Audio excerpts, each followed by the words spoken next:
Texas, Ms. Crockett, for 5 minutes. Thank you so much, Mr. Chair. And I'll pick up maybe a little bit where my colleague just left off, and the question was about Butler, Pennsylvania. I'm curious to know if any of you are aware as to whether or not the FBI is involved at all in determining what's going on in Springfield, Ohio, because as far as I'm concerned, there is domestic terrorism afoot, and it is at the word of the Republican nominee and his running mate. So do we know if anyone is checking into that on the federal level? I'm just curious. Just a yes or no, anybody? I don't know. Okay, perfect. Either way, I want to move on, and I want to talk about Mr. Kirshner. I'm just curious, if you were to define what weaponization of the federal government looks like, just in a quick, short definition, what would it be? Using the Department of Justice to reward your friends and your criminal associates by delivering pardons after they'd been convicted by juries or before their case was even concluded or before their case was even charged, and conversely using the Department of Justice to punish your perceived enemies, order investigations and prosecutions, even if they're not warranted by evidence. I'm sorry, that was not brief. That's okay. It was accurate. Because that's how I see weaponization as well, and it's something that we saw a lot out of Trump specifically, because all of his friends were going to prison, and he's probably got more friends that are headed to prison soon, and if we are lucky, he will find him a cellmate soon as well. But nevertheless, as we talk about weaponization, because this whole committee feels as if it's projection, I want to go to something that's pretty interesting, but I'm gonna start with Mr. Allen.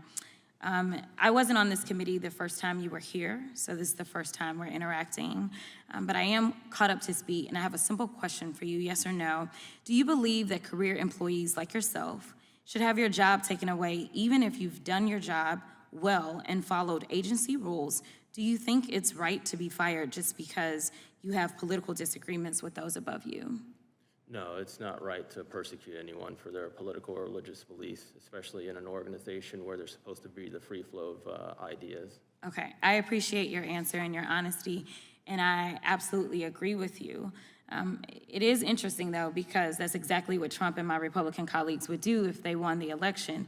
It's spelled out in Project 2025. Trump would strip due process rights available to career civil servants and remove, suspend, or reduce their pay in an all-out effort to oust agency employees for partisan reasons rather than because of issues with merit or performance. And before you say Trump and Project 2025 aren't affiliated, I'd ask unanimous consent to submit into the record Trump's campaign page where he claims on day one I'd reissue 2020 executive order restoring the president's authority to fire rogue bureaucrats, and I will wield that power very aggressively.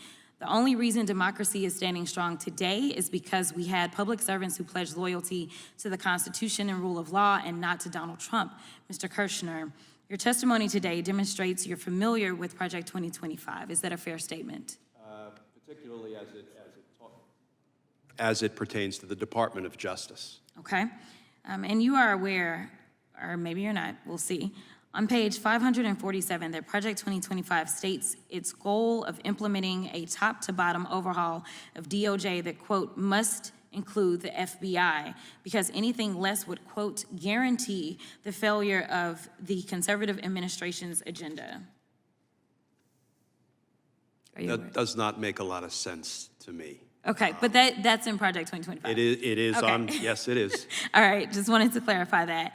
And also this agenda includes, for example, enforcing federal criminal laws against providers and distributors of abortion medication, as well as rescinding policies that hold that sex discrimination includes discrimination on the basis of sexual orientation, transgender identity, among other things. Is that correct? Yes, Representative, on page 562, they talk about aggressively going after prosecuting, quote, providers and distributors of abortion pills that use the mail. So folks who are, mailing abortion pills to women who need it, that is really not what is endangering our country or inspiring, violent crime. I absolutely agree.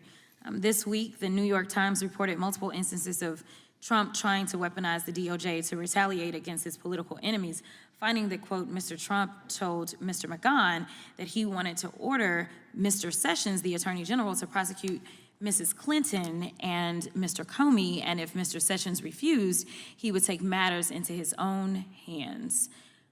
I know my time is running out, so I just have to ask, Mr. Chairman, given you've convened this hearing, theoretically it's you, given that you've convened this hearing on weaponizing federal agencies, will you commit to publicly condemning Trump for attempting to weaponize the government and condemn Project 2025 for its efforts to do the same?